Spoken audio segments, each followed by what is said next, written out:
في القرن السادس قبل الميلاد وبالتحديد في مملكة وو في الصين، كان الملك في تشين بيعمل حملات عسكرية موسعة حوالين حدود المملكة بتاعته، بيضرب من هنا وبيضرب من هنا، حملة على سكان الشمال وحملة على بربر الجنوب. عدد الأقاليم اللي كان بيحاربها في نفس الوقت ما كانش طبيعي خالص، والفكرة إنه كان بينتصر. لكن بالرغم من الحملات دي كانت ناجحة في البداية زي ما قلنا، إلا إن الجيش بدأ يتعب، وبقى أي انتصار يحققه الملك تشين لازم تيجي وراه خسارة أو اتنين على الأقل من الناحية التانية، لدرجة إنه لما أمر بإعدام وزيره اللي كان معترض على الحملات دي، وزيره طلب منه إنه يبقى يعلق عينيه على باب المدينة.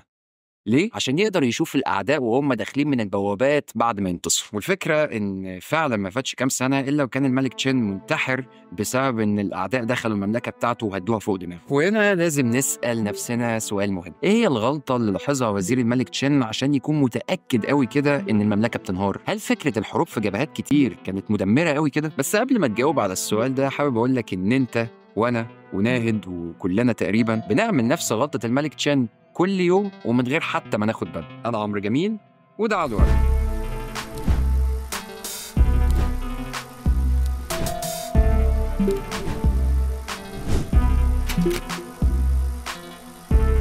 الحالة اللي بنتكلم عنها النهاردة هي حالة بيكون فيها الشخص في أعلى درجات الطمع، بيبقى عايز كل حاجة، عايز يدخل طب ويتعلم ألماني وياخد كورسات برمجة وتصميم جرافيك ويسافر ويتفسح ويروح الجيم وينزل صوره على الانستجرام، عايز يعمل كل حاجة ويقفل اللعبة من كل ناحية. طب انت عايز تعمل الحاجات دي ليه؟ عندك هدف معين؟ لا، هو كده. ورغم ان الموضوع ده بيخليه شخص متعدد المهارات، بيعرف يعمل حاجات كتير، الا انه ما بيقدرش يركز على نشاط واحد لمدة طويلة قبل ما يزهق منه ويخش في حاجة تانية، وده اللي احنا بنسميه حالة تعدد الشغف. المهم يعني لو انت من الناس دي وعندك تعدد شغف، ويلكم تو ذا كلاب، انت مش لوحدك، احنا كتير قوي. بس ما تقلقش، يعني الموضوع له حل ان شاء الله. بس قبل ما نبص على الحل لازم نسأل الاول نفسنا سؤال، احنا ليه بقينا كتير قوي كده؟ واشمعنى دلوقتي اللي بقينا كتير قوي كده؟ في الأول يا صديقي خليني أقول لك إن تعدد الشغف ما هواش مفهوم جديد، هو مش مجرد ظاهرة مستحدثة ارتبطت بالكلاكيع اللي حوالينا. كتير من العلماء والفنانين والفلاسفة القدام كان عندهم تعدد شغف، لكن دول كانوا متعددي شغف حقيقيين، موهوبين، قادرين يركزوا في أكتر من حاجة بدون تشتت، وده كان بيظهر في المجالات والتخصصات اللي اتكلموا فيها.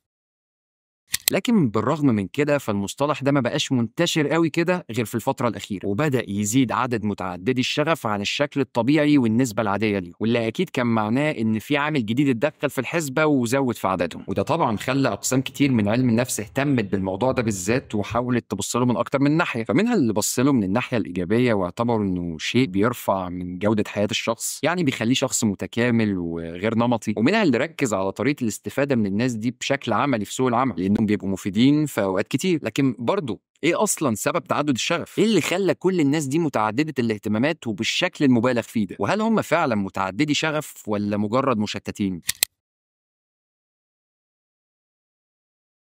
في كتابه السطحيون نيكولاس كار كان بيقول إن حالة الإدمان اللي بيدخل فيها الشخص على السوشيال ميديا بتغير حاجات كتير في تفكيره. ملخص كلامه اللي قدرت استنتجه هو إن تنوع المحتوى على السوشيال ميديا بيخلي الشخص يدخل في حالة اسمها فومو.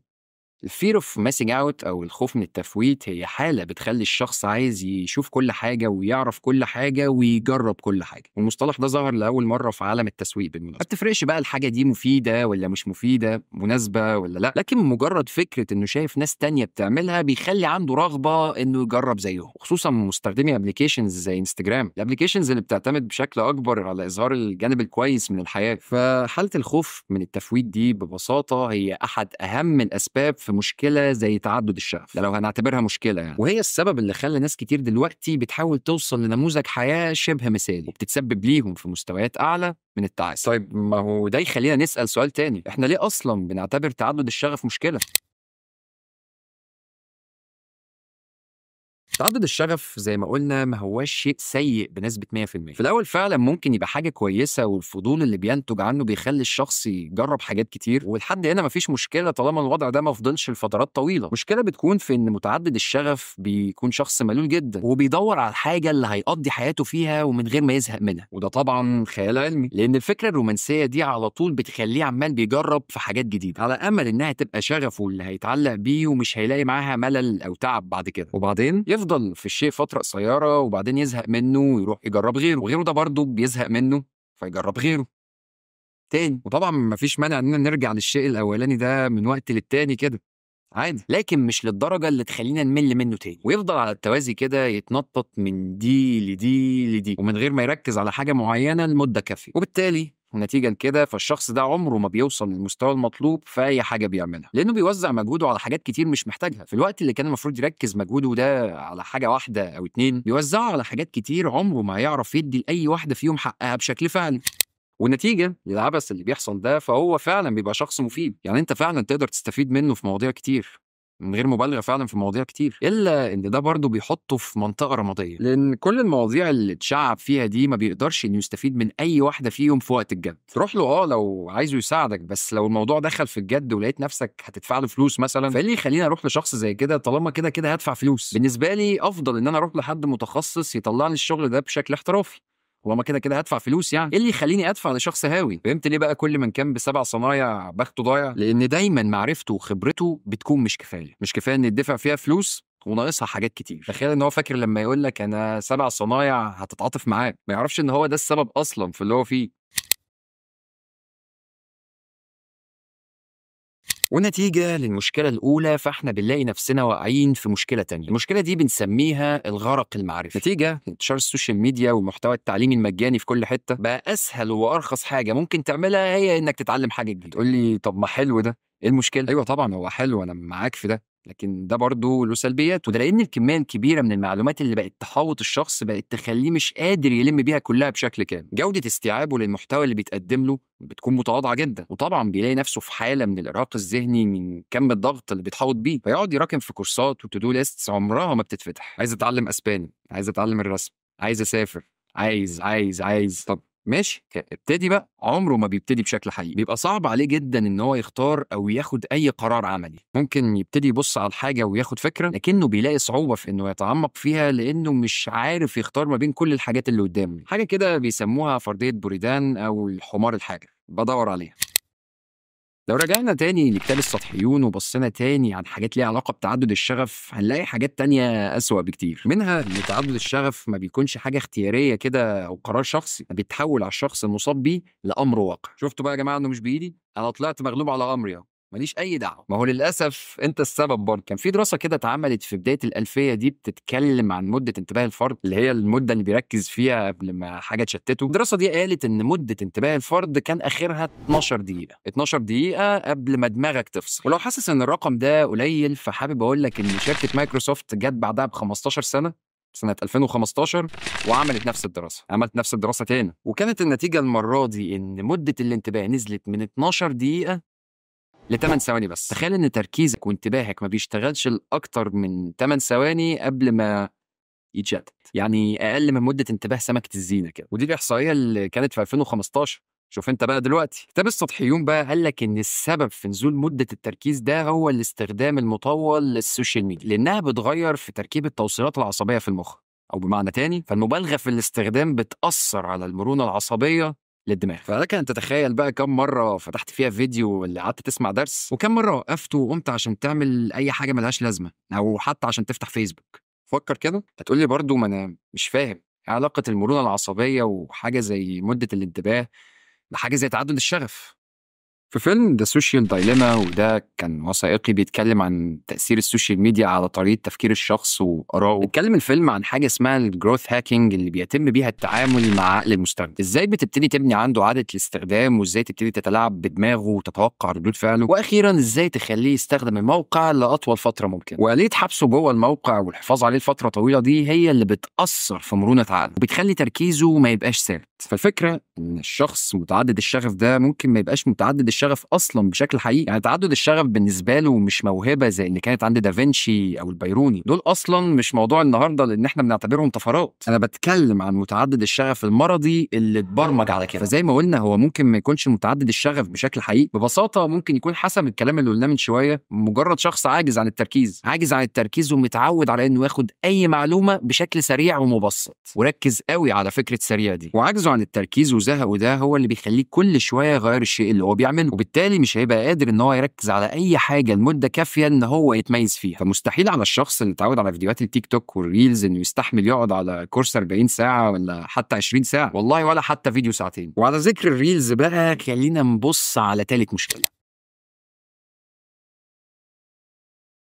المشكلة بقى في متعددي الشغف هي إنهم دايما بيقعوا في غلطة تانية، غلطة ما تغتفرش الحقيقة، وهي مشكلة التعلم الأفقي، وزي ما بحب أسميها مثقف جوجل. بمعنى لو رجعنا لفكرة الغرق المعرفي وركزنا على جودة المحتوى اللي بيتقدم، هنطلع باستنتاجات كتير قوي، منها ان الناس نتيجه لكده بتبتدي ان هي تدور على المحتوى السهل والسريع وتتعلم منه، بدل ما تدور على المحتوى الاكاديمي الطويل والممل. بدل ما يقعد على كورس ولا حتى فيديو طويل على اليوتيوب، بيفضل انه يتفرج على ريلز ما تكملش دقيقتين وياخد منها معلوماته، يطلع منها بالزتونه يعني. فتلاقي مثلا فيديوهات التحليل النفسي اللي انتشرت على تيك توك في الفتره الاخيره، او فيديوهات اختصارات الفوتوشوب والشورت كاتس اللي انتشرت في اوساط مصممين الجرافيك. وده مش بس بيعمل معرفه سطحيه للشخص اللي بيتفرج، ده بيوقعه كمان في حاجه اسمها وهم الادراك، ودي حاله بيكون فيها الشخص مش واخد باله من مدى الجهل اللي هو فيه، والنتيجه لكده هو مش بس ما يعرفش، هو ما يعرفش انه ما يعرفش. جهل مركب يعني، ما يعرفش ناقصه ايه لسه، ما يعرفش اصلا ان ناقصه حاجه. وبالتالي مش هينفع نستغرب لما نلاقي شخص بيقول انا بفهم في علم النفس،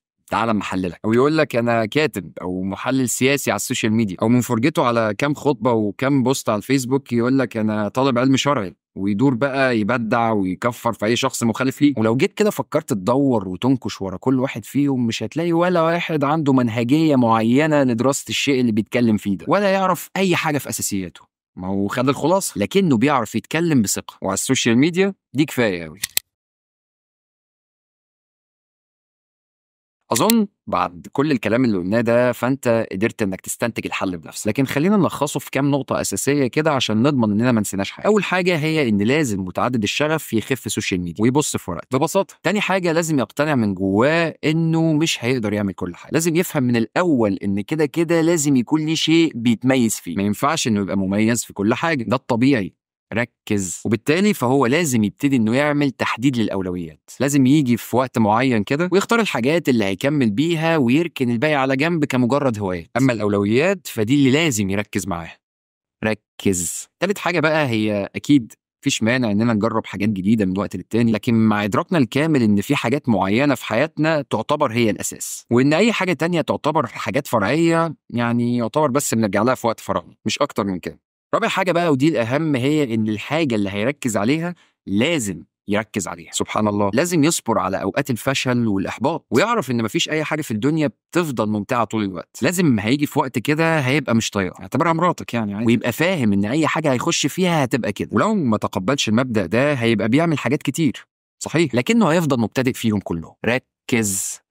آخر حاجة بقى هي من لم يتقن الأصول حرم الوصول. بلاش أسلوب التيك توك والطرق المختصرة ده في التعامل مع الحاجة، غير إنه هيحسسك إنك مقفل اللعبة وده مش حقيقي، هو كمان هيضيع لك وقتك في فرعيات شكلها حلو لكنها عمرها ما هتكون مفيدة ليك بشكل عام. فخد الحاجة بالتدرج الطبيعي بتاعها، وما تحاولش تاخد شورت كاتس أو تنط درجتين مع بعض، عشان ما تلاقيش نفسك بترجع تاني لورا عشان تفهم حاجات المفروض أصلا إنك كنت تعرفها من الأول. فتعلم بشكل رأسي واغطس مع المعلومة لحد القاع.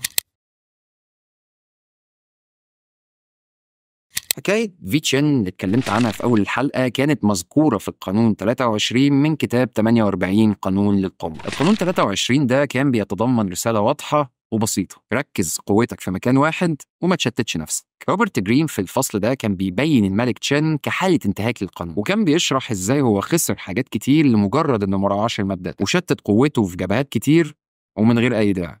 تعدد الشغف بشكل ظاهري هي حالة بيعتبر فيها الشخص موهوب متكامل وعنده اهتمامات كتير، لكن في نفس الوقت الشخص الموهوب ده لو ما خدش باله ممكن يلاقي نفسه واقع في مشكلة، زي مثلا شعوره بالضغط والإجهاد وضيق الوقت والتشتت، غير فكرة إنه هيلاقي نفسه مش قادر يستفيد بشكل فعلي من الحاجات اللي بيعملها دي. كل دي حاجات كفيلة إنها تخليه ما يتحركش أصلا خطوة لقدام. في رأيي الشخصي مفيش أي مشكلة من تعدد الشغف، خصوصا لو أنت لسه في بداية فترة الجامعة، لأن الفترة دي أنت بتبقى لسه بتكتشف فيها نفسك، لكن في نفس الوقت لازم يكون عندك حاجة أساسية بتركز عليها بشكل دايم، حاجة بتعرف نفسك بيها أولا وبتتفوق فيها، وجنبها عادي حاجات تانية بقى أنت بتعرف تعملها، مش مشكلة. وقتها بس هيبقى تعدد الشغف عندك يعتبر شيء مفيد، لأنك هتعرف إزاي تستفيد من كل المهارات دي وتخليها كلها تخدم على نقطة واحدة، وتبقى النقطة دي هي نقطة قوتك.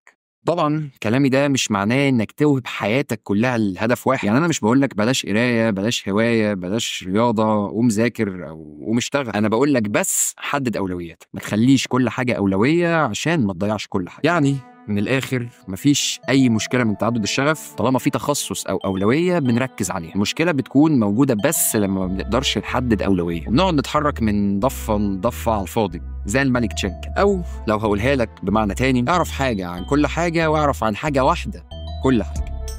بس كده. أنا عمرو جميل، وده على الورق. سلام عليكم.